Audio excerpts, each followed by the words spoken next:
Marcelo, aquí estamos en el medio de tu finca de viejos viñedos en Río Negro. ¿Cómo encontraste el lugar y cuántas viñas viejas hay aquí en la zona? Bueno, Río Negro, contando un poco la historia,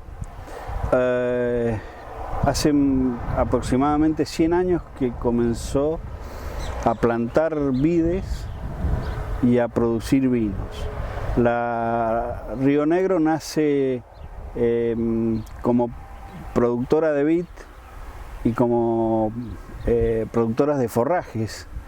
No nos olvidemos que hace 100 años, un poquito más de 100 años, que esta tierra digamos, empezó a ser habitada. Entonces los primeros colonos comenzaron a implantar la vid y es muy curioso porque la vid ingresa por lo que hoy conocemos como el Valle de Viedma, por Carmen de Patagones, que es la desembocadura del Río Negro, y por otro lado ingresa por el norte, viniendo desde provincias más tradicionales como Mendoza, San Juan, la vitivinicultura a la zona. En general Río Negro hoy tiene aproximadamente 1.600, 1.700 hectáreas, de las cuales muchas son de esos viejos viñedos. Estamos encontrando viñedos como en el caso de Humberto Canale, plantados en el año 42, en el año 45, en el caso de Bodega Nielo, que también tiene viñedos de esa época, y lo importante es poder conservar y rescatar esos viejos viñedos con algunas variedades tradicionales y con otras no tanto, como el caso nuestro en este viñedo del Trousseau. Entonces ya en esa época y especialmente en Río Negro la gente plantaba viñedos, pero plantaba aquellas variedades de ciclo corto, de ciclo medio por su clima y bueno, son las variedades que hoy conocemos como de alta calidad enológica. Bien, ¿y qué eran las variedades más plantadas en la zona históricamente? Históricamente lo que más plantado había, si bien eran mezclas de variedades, pero encontrábamos Merlot, Malbec, Pinot, algo de lo que conocemos como Fer, algo de Verdot o Petit Verdot. En este caso también, como decíamos, Trousseau. Hay variedades como Lasca, que son todas variedades tintas, y entre las blancas lo que siempre vimos es que había una diversidad entre lo que se conoce como los torrontés, dentro de ellos el torrontés mendocino, que en la zona también se le ha dado por llamar Loca Blanca, el torrontés riojano, Semillón, Sauvignon. Después, por supuesto, fueron a partir de la década del 70, con las plantaciones que se fueron haciendo, se incorporaron otras variedades como Riesling, Chenin, por supuesto Chardonnay. Recientemente, en la década del 90, se comenzaron a plantar variedades como Viognier. Y tú has nombrado un montón de variedades. ¿Cómo son las variedades que funcionan en la zona y cómo es el clima? Porque para poder hacer Riesling y Malbec parece como casi raro que hay una zona en el mundo que se puede hacer un poco de todo. Sí, es muy curiosa, la zona es muy curiosa porque nosotros estamos en un clima continental semidesértico.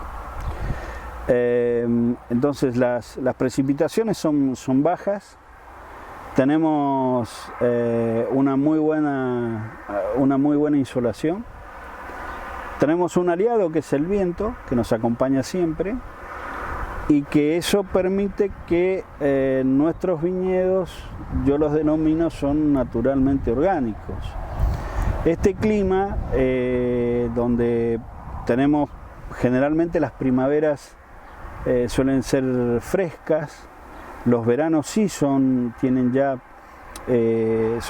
son veranos templados, en algunos años por ahí un poquito más de templados, suelen ser calurosos, pero luego viene el otoño y finales del verano y el otoño, estamos hablando ya prácticamente en febrero o marzo, en el final del verano comienza a haber un ciclo que se da en la zona, cambian los vientos y bajan las temperaturas, con lo cual permite que en la última etapa de madurez de las uvas, estas conserven su acidez natural y tengan una lenta evolución en la madurez de los azúcares y terminemos con muy buena madurez en polifenoles y taninos en las variedades tintas. Perfecto. ¿Y cómo es el suelo aquí, la formación geológica de la región? Bueno, los suelos nuestros son todos aluvionales. Tanto en lo que es la cuenca del río Limay como la cuenca del río Neuquén y lo que es el río Negro, donde nace el río Negro, antiguamente eran glaciares, con lo cual ha habido arrastre de material. Y en una franja muy pequeña, no muy ancha y generalmente, digamos, toda la actividad se ha desarrollado al lado de los ríos. Y especialmente en Río Negro, uno lo ve que toda la actividad está hacia el norte del Río Negro. Y en esa estrecha franja, que en algunos casos puede llegar a ser de 10 kilómetros entre lo que nosotros llamamos las bardas. Las bardas no son ni más ni menos que los dos límites de las depresiones que tenía este antiguo glaciar. Y hay lugares donde las bardas llegan a estar separadas de 2 o 3 kilómetros y en algunos lados más anchos de 10 kilómetros. En ese espacio los suelos van variando y varían rápidamente. Partimos de suelos areno-pedregosos que generalmente están en la parte alta de las bardas y bajando, luego encontramos ya suelo areno-limosos, encontramos una zona donde ya hay suelos mucho más pesados, mucho más arcillosos, y cuando vamos llegando nuevamente hacia el río encontramos suelos arenosos. La diversidad de suelos que tenemos en la zona es muy rico y nos hace muy bien a los viticultores, puesto de que nos permite ir desarrollando distintas variedades en los distintos tipos de suelo. Bien, perfecto. Entonces aquí hay muchas plantaciones viejos y también hay algunos desarrollos nuevos. ¿Cómo ves la potencial de la zona para plantar nuevas viñas o para maximizar el uso de los viejos? La región vitícolamente yo la considero muy buena para producir vinos de calidad. La adaptación en general están en aquellas variedades de ciclo corto, ciclo medio o medio largo, no de variedades de ciclo largo, puesto de que una condición climática que nos marca en la región son las heladas. Entonces eso nos está dando a nosotros un periodo libre de heladas de alrededor de 150 días, con lo cual tenemos que ver qué variedades implantar teniendo en cuenta, más allá del suelo o el vino que queramos producir, cuáles son las variedades que se adaptan a nuestro clima. Con respecto a Río Negro, estamos en un propósito, varias bodegas, de recuperar los viejos viñedos, de rescatar algunas variedades porque estamos convencidos de que dan muy buenos vinos, e implantar nuevas variedades como el caso de Cabernet Franc. No obstante esto, el INTA del Alto Valle de Río Negro está haciendo experiencia con algunas variedades con la cual se ve el aspecto vitícola y a su vez se hacen microvinificaciones para ver los vinos que se obtienen. En general, si hablamos de variedades típicas y clásicas de la región, en variedades tintas Merlot, Pinot Noir, Malbec, Cabernet Franc, Cabernet Sauvignon. En el caso de variedades blancas, Semillon, Sauvignon Blanc, Chardonnay, Torrontés, y después algunas variedades un poco más, si bien hace muchos años que están plantadas, pero que están dando muy buenos vinos, el caso del Trousseau, el caso del Riesling. Hay otra variedad que se conoce como Lasca, que se produce muy poquito. Creo que la diversidad que tenemos en la Patagonia y el clima tan generoso nos permite plantar y producir distintos tipos de vinos. Bien. Con lo cual, bueno, es muy bueno y nos da cierta esperanza hacia futuro de seguir consolidando nuestra vitivinicultura. Bien, perfecto.